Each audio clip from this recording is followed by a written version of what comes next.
Hi, I'm Lena Rao. Welcome to our TechCrunch TV roundtable discussion on Sheryl Sandberg's controversial and recently released new book, Lean In. We're joined by these many awesome leaders in the tech world. In our last segment, I want to talk a little bit about what Sheryl, sort of coins as like we are possibly our own worst enemies. Women tend to criticize each other and hold each other back, which is, as she said, it was very sad. It's a sad sort of state of affairs, but very much the reason why she wants to kind of create these lean-in circles. So I'm curious, in all of your experiences, have you felt that? Have you felt that other women have held you back in some way? I don't know about. I'm looking at you. Yeah, I know. I don't know about other women holding me back. What I have noticed at TaskRabbit is when I've interviewed female execs that have come on board. In my case, a lot of them, all of them actually, have negotiated hard for the job, which I appreciate, actually. But she makes the point in the book that we don't do that enough, and we don't actually push ourselves enough to say, you know what, I'm worth more.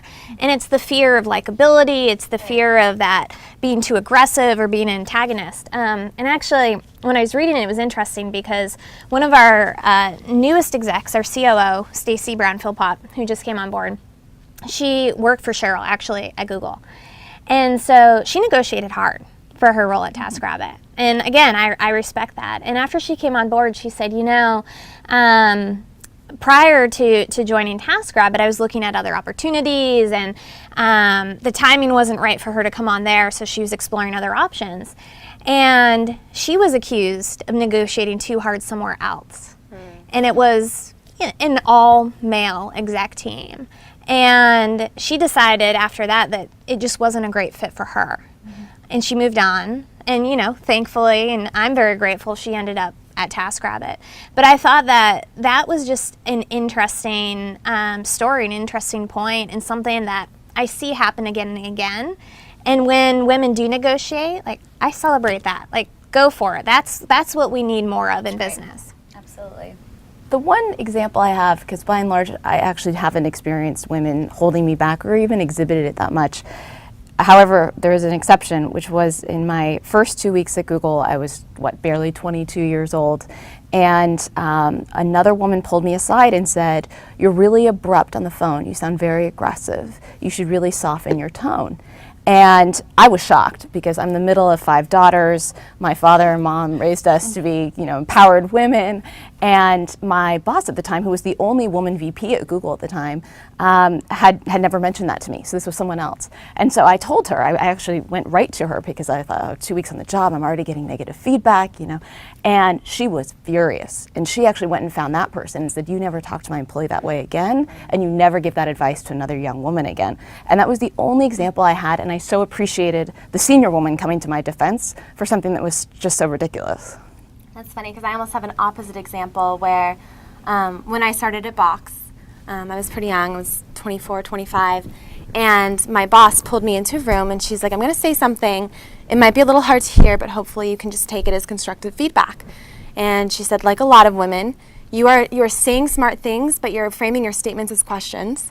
She said you play with your hair a lot during meetings, really embarrassing, classic sort of feminine things. But I was taken aback, but I was so grateful for that. I think, I haven't felt being held back at all by other women, but I do have this very strange, I don't understand why I'm so shocked, but every time, I do ask some powerful woman or someone for help or, not a mentorship, but a question, I'm always a little bit shocked when they say yes. I expect women in positions of power not to be open to helping me. And given that I haven't had any of the opposite response, it's strange, but I am conditioned to think that women are competitive and probably will not be supportive. I thought that it was an interesting point, and she probably made it earlier in the book, just about how women are naturally, biologically, maybe they are going to be more nurturing, or that's how women are because we have babies and we can nurse them and things like that. But that is so far back in the evolutionary time that doesn't mean that we shouldn't work against that now. And so, even if it is, I think a lot of people would say, oh, women are naturally competitive with each other because there's a short time relative to men for, conception, and you need to fight for the best mate, and we need to all be catty to each other or something. And even if that is the case, and they haven't proven it either way, that's not something that we should just use as an excuse and feel like we're going to hold each other back. But I think a lot of what I've heard a lot of times is that, like, of course women are competitive with each other. That's just naturally how they are, and that I think that if that is nature, then it's good that Cheryl is saying we should, like, work against it. I also think it's potentially generational. So when you had very few women in positions of power, it seemed like there was only ever going to be very few women in positions of power. And so it was more women fighting for a smaller number of spots. Right. But as we get closer and closer towards Cheryl's vision, right, of this 50-50 split, that notion goes away, and there's more opportunity to help actually actively pull up women into higher ranks and not have to feel competitive, which in some ways is just innate human feeling, whether or not you're a man or a woman, because there's going to be more positions and more opportunities to share. Yeah, and that's where the ladder versus jungle gym metaphor for careers is really interesting, because if you think of a ladder, it's obviously very linear. To move up to the next rung, you necessarily have to displace someone, right? So it's a very sort of zero-sum way of thinking about careers. Whereas jungle gym, you're going all over the place. Maybe you're going into a role that never existed before or creating it. So I think it's a generational thing. It could also be a sort of startup world thing where nothing is zero-sum here because everything is growing and evolving and changing. And so it's very silly if we do have these sort of more zero-sum mentalities about careers, because that's absolutely not how the world works.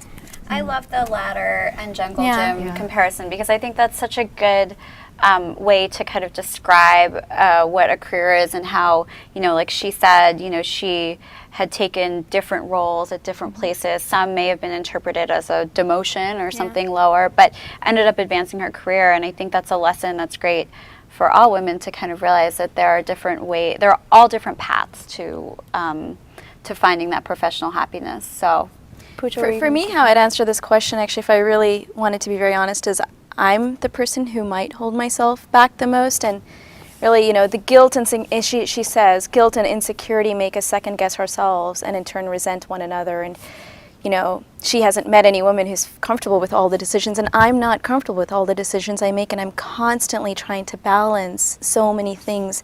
And, if one thing I can take away from this book is be comfortable. Be comfortable not feeling comfortable, because I'll never feel comfortable. yeah, so I think that's a good lead into what I wanted to ask all of you, about the book is, how do you feel about it? I mean, it was a very controversial book, as we mentioned earlier in our conversation. Did you enjoy reading it? Is it something that you'll take away and actually learn from? Are you going to start Lean In circles anytime soon? Right, because what's important to point out is that this is part of a larger movement, leanin.org, and this is one component of it, and then the hope is that there's an actual going forward, Lean In circle being formed by every woman out there. Right. So I appreciated the book for two reasons. One, it's an incredible almanac of stats and statistics about women in the workplace.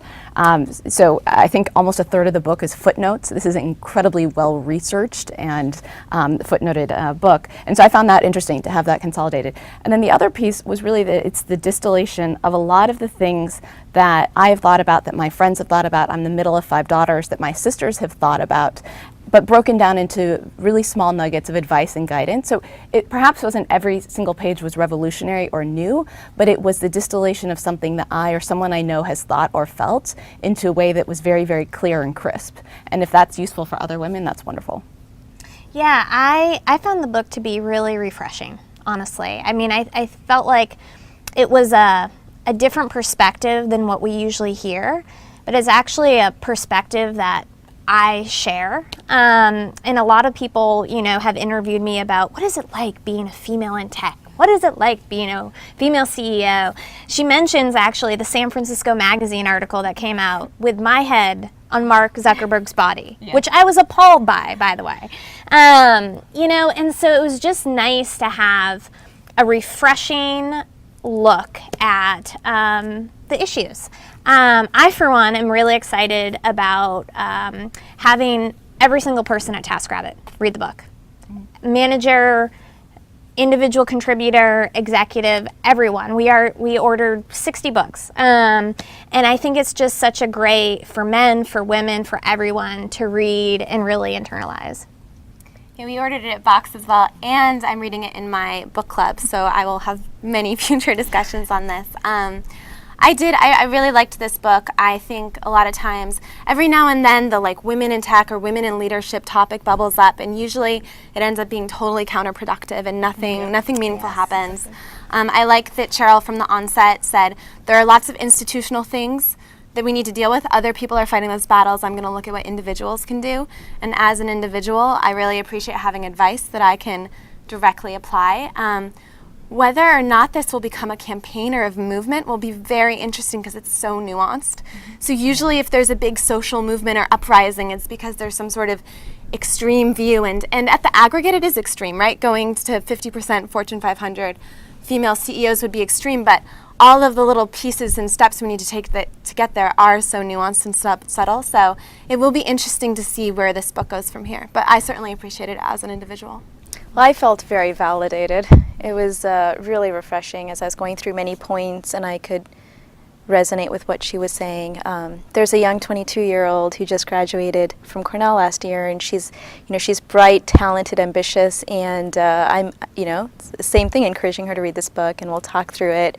If there are other young women out there at the age of 22 who could read this book, it's like there's a lot to think about, digest, reflect on. And not just women, men. I mean, there's so many men. I'm going to give this to my entire partnership, man, woman, everybody, because it is actually very helpful for both genders, I think. I agree. Like I was going to give it, I told my husband as I was reading it, like, you have to read this because there's so many interesting points she makes about work-life balance and mentorship, as you were talking about before, being your partner, being helpful, that men can definitely appreciate as well. What do you think, Colleen? I absolutely agree with the facts and figures, and I had the same experience. Like, I was calling out to my husband in the other room. Did you know that we talk to female babies more than male babies? Like, that was just a scientific tidbit that I didn't know. And so, I thought it was packed with everything, and I think the overall message to me seemed to be that why it's important, because I think a lot of people would say, well, why is it important to have more women in leadership roles at all? What if they don't want to be? What if they want to lean out? What if they want to be moms full time? And that's fine. But I think that she made a really good argument that it would have a